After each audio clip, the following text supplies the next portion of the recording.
በስመ አብ ወወልድ ወመንፈስ ቅዱስ አሃዱ አምላክ አሜን። በየዓመቱ ጥቅምት 22 ቀን በተአምረኛው ውራ ኢየሱስ አንድነት ገዳም በድምቀት ለሚከበረው የጻድቁ አባታችን አቡነ ዮሐንስ በዓለ ዕረፍታቸው እንኳን አደረሳችሁ አደረሰን።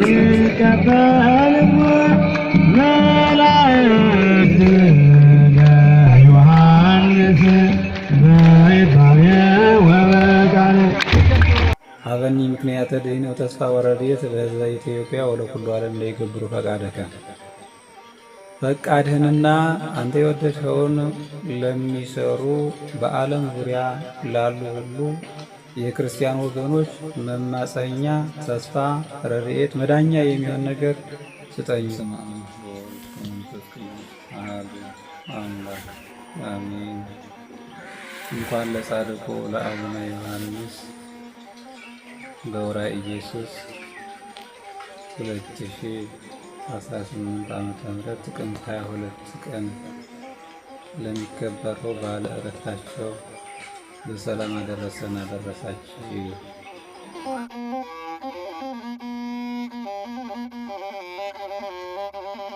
ከ1018 ዓመት በላይ ዕድሜ ጠገብ የሆነው ጥንታዊው የውራ ኢየሱስ አንድነት ገዳም ከባህር ዳር ከተማ በ70 ኪሎ ሜትር ርቀት፣ ከሰሜን ሜጫ ወረዳ ከመራዊ ከተማ ደግሞ በ30 ኪሎ ሜትር ርቀት ላይ በምትገኘው ዕድሜ ጠገቧ የዳጊ ከተማ በቅርብ ርቀት የሚገኝ በሰሜን ጎጃም ሀገረ ስብከት ስር የሚገኝ ተአምረኛ ገዳም ነው።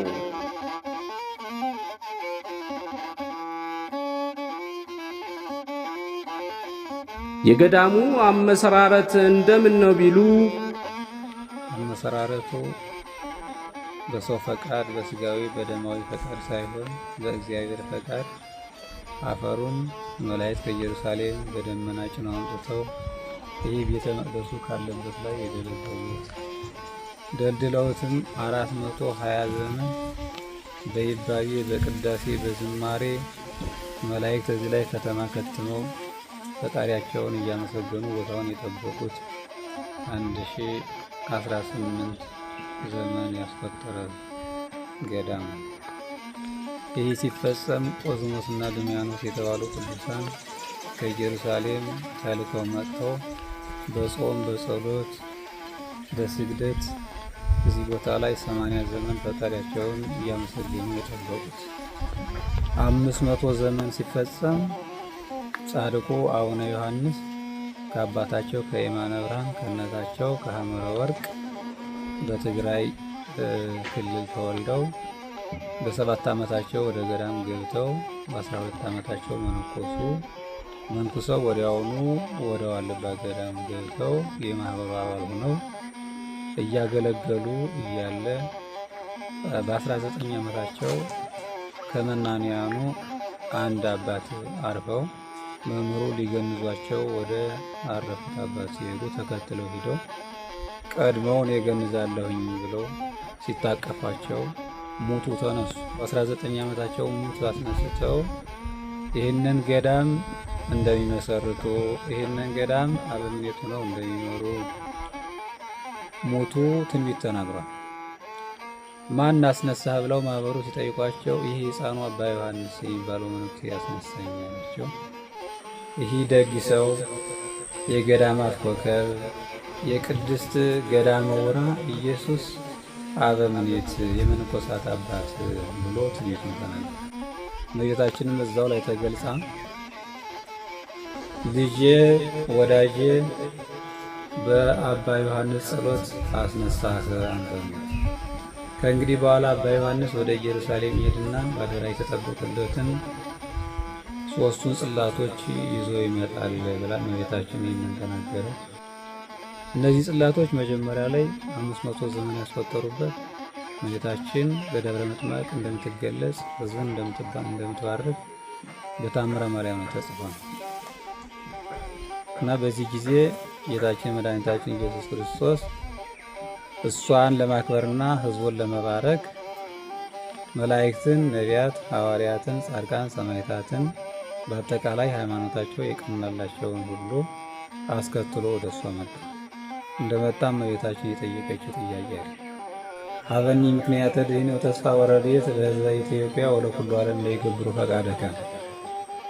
ፈቃድህንና አንተ የወደድኸውን ለሚሰሩ በዓለም ዙሪያ ላሉ ሁሉ የክርስቲያን ወገኖች መማፀኛ፣ ተስፋ፣ ረድኤት፣ መዳኛ የሚሆን ነገር ስጠኝ ብላ ጌታችን መድኃኒታችን ኢየሱስ ክርስቶስ ጠየቀችው።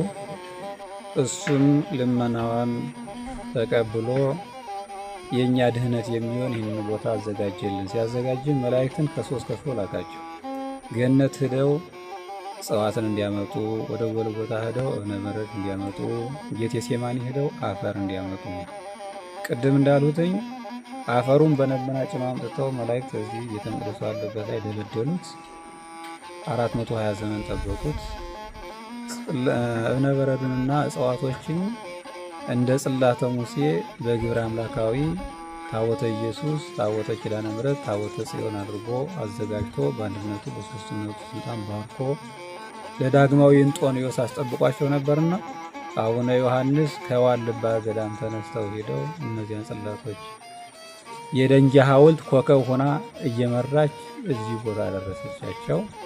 ታቦተ ኢየሱስን እዚህ ተክለው መናንያንን እያሳሰቡ ሲያገለግሉ መልአኩ ኡራኤል ተነስ ብሎ በ9 ዓመታቸው ቀሰቀሳቸው።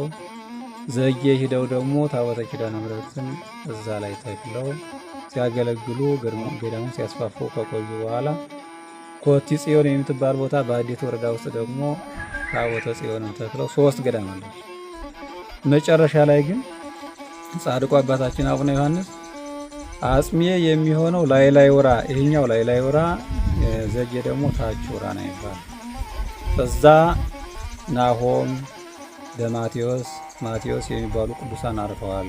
የነሱ አጽማቸው ያንን ቦታ ይጠብቃል። የኔ አጽም ደግሞ ላይ ወራ ኢየሱስን ይጠብቃል ብለው በዚህ ትንቢት ተናገሩ።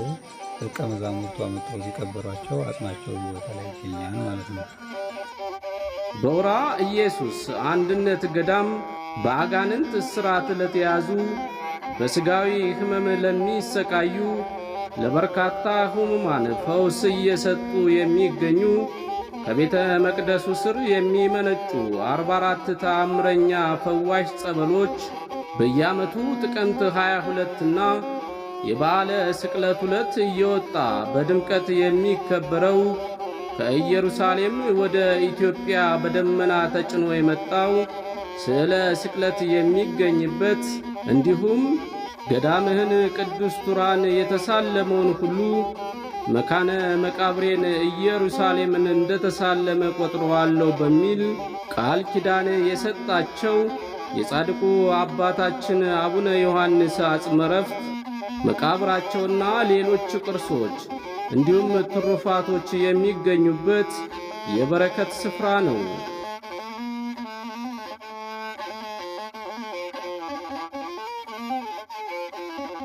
የዚህ ቦታ በረከት፣ የዚህ ቦታ ቃል ኪዳን ሰፋ ያለ ነው። የዚህ ቦታ ላይ እንቁ የሆኑ ነገሮች የሚገኙ ታቦተ ኢየሱስ በሰው እጅ ያልተቀረጸ ነው። በግብረ አምላካዊ አዘጋጅቶ የሰጣቸው የጻድቁ የአቡነ ዮሐንስ አጽማቸው እዚህ ቦታ ላይ አለ። አፈሩ በደመና ተጭኖ መጥቶ እዚህ ላይ የተደለደለው አለ። እንደገና ደግሞ መላእክት በብርሃን ደመና ጭነው መጥተው ያመጡት ስዕለ ስቅለት፣ ታላቅ ስዕለ ስቅለት የበዓሉ የሚከበር በጽላት ትክ ወጥቶ የሚከበረው እሱ ነው። እሱ አለ። የጻድቁ ቃል ኪዳናቸው ግን እንዳጠቃላይ ይህንን ቦታ የረገጠ 15 ትውልድ እምርልሃለሁ። የማይጸድቅ ሰው ገነት መንግሥተ ሰማያት የማይገባ ሰው ቦታህን በምን ምክንያት መርገጥ አይችልም፣ አላስረግጠውም። የሚጸድቅ ከሆነ ግን ደግሞ በተለያየ ምክንያት አስረግጠዋለሁ ብሎ ቃል ኪዳን ሰጧቸዋል።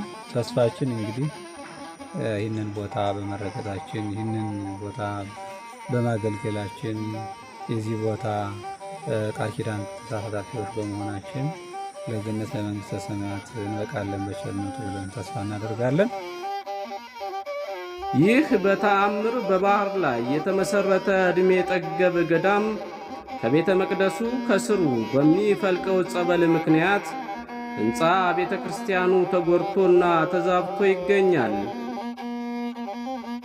ከዚህም ቀደም በወረዳ ቤተ ክህነቱ በአገረ ስብከቱ ጥያቄ ለ2 ጊዜ ያክል በክልሉ ባህልና ቱሪዝም ጥገና የተደረገለት ቢሆንም ችግሩ ከቀን ወደ ቀን እየተባባሰ የሕንፃ ቤተ ክርስቲያኑ ከታች ከመሠረቱ እየተንሸራተተ ቋሚዎች እየተዛነፉና እየተሰባበሩ ይገኛል።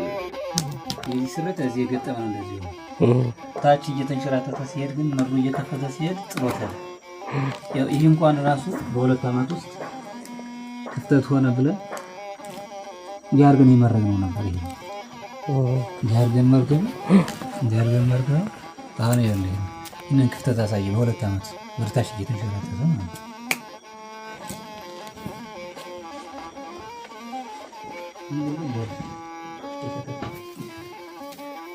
ይሄ እዚህ የገጠመ ነበር። ኮንክሪቱ ያን እዚህ የገጠመ ነበረ። ያው እንደዚህ እየተንሸራተተ እየተቀረደደ መሬት ወታች ሲሄድ ይሄ ሁሉ ክፍተት ይዞታል።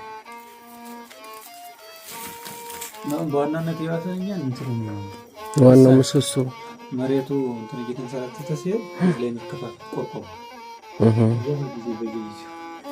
በዚህ በኩል ነው። ሁለተኛው ስፖርት ሄደ ነው ማለት ነው። የተመረገ እየከዳው ይሄዳል።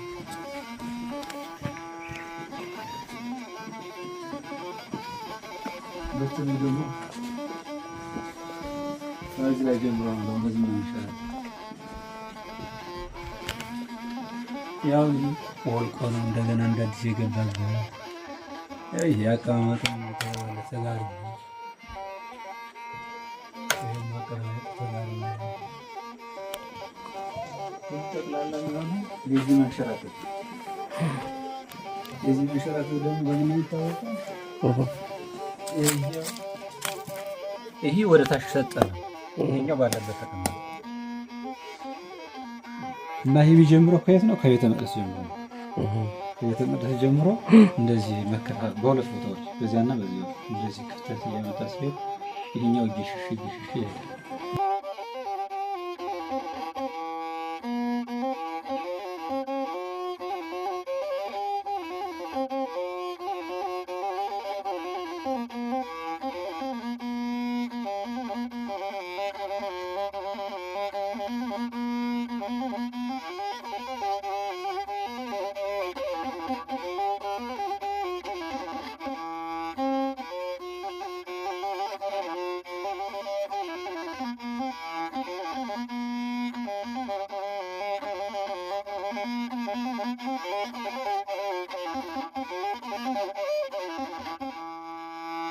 በተደጋጋሚ ከሚደረጉ ጥገናዎች መፍትሄ ባለመገኘቱ ገዳሙ በጎ ፈቃድ ባለሙያዎችን ጠይቆ ከጸበሉ መፍለጫ እስከ መጨረሻው መፋሰሻ ያለውን አስፈላጊውን የጥገና ዲዛይን ያሰራ ቢሆንም በወራ ኢየሱስ ሕንፃ ቤተ ክርስቲያን ላይ ያንዣበበውን የመፍረስ አደጋ በአስቸኳይ ጥገና ያገኝ ዘንድ በገዳሙ አቅም የማይቻል በመሆኑ በአገር ውስጥና ከአገር ውጭ የምትገኙ የቤተ ክርስቲያን ተቆርቋሪዎች፣ የአካባቢው ተወላጆች፣ የሁላችንም የተዋሕዶ ልጆች ድጋፍ ይጠይቃል።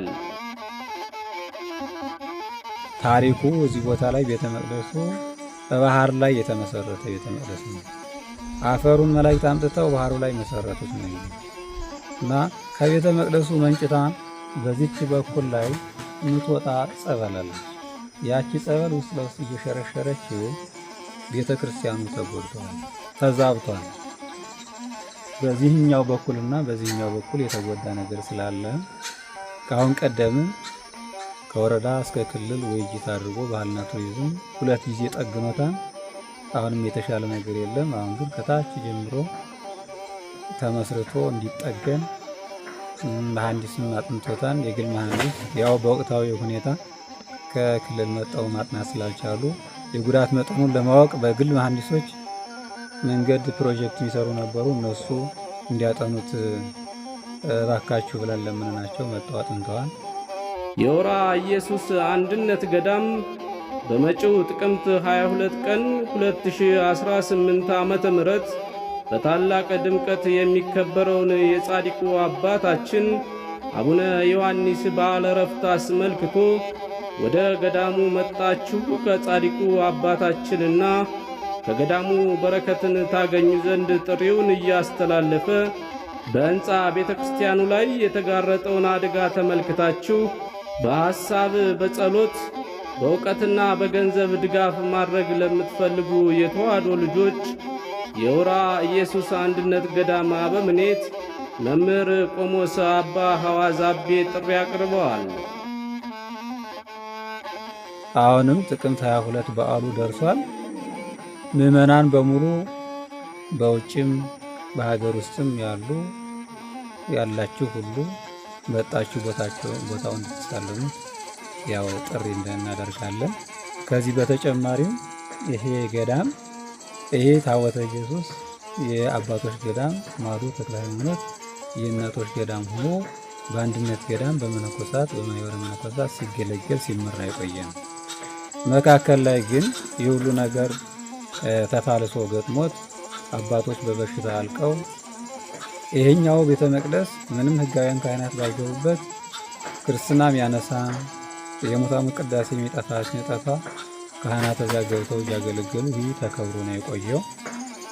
በአሁኑ ሰዓት ግን አንድነቱ ገዳም 2013 ጀምሮ እንደ አዲስ እንዲቃና በወረዳም በሀገረ ስብከትም ፈቃድ ተሰጥቶት ማኅበረ መነኮሳት ተሰብስበው ገዳሙን እያገለገሉ ይገኛሉ። አስተዳደሩም በሰበካ ጉባኤ ነበር። በአንድነት ገዳም በስርዓተ አበው እየተመራ ይገኛልና አንደኛ ልማቱንም አይታችሁ ድጋፍ ለመስጠት በዋናነት ግን ይህንን ቦታ በተቻለው በሀብትም በጉልበትም በእውቀትም መርዳት የሚችል ሰው ካለ ወደዚህ ቦታ መጥቶ ለቦታው ድጋፍ ቢሰጥ በረከት እንጂ መርገም አይሆንበትም። ጥሩ ነገር ነው እንጂ ጥፋት አይሆንበትምና ወደዚህ መጣችሁ የዚህንም ጉዳይ አይታችሁ ተገንዝባችሁ ምችሉትን ያቅማችሁን ብታረጉ ይህንንም ጥሪ ያስተላልፋለሁ። ጥቅምት 22 ደርሰን እናንተም ወደዚህ መጣችሁ በዓሉን አክብረን የበረከቱ ባለቤት እንድንሆን ገራማታችን ይፍቀድልን። ወስብሐት ለእግዚአብሔር። ገዳሙን በገንዘብ መርዳት ለምትፈልጉ የኢትዮጵያ ንግድ ባንክ ኡራ ኢየሱስ አንድነት ገዳም የባንክ ሂሳብ ቁጥር 1018 84 43 889 እንዲሁም በጸደይ ባንክ ኡራ ኢየሱስ አንድነት ገዳም 025 11 60 00 00 14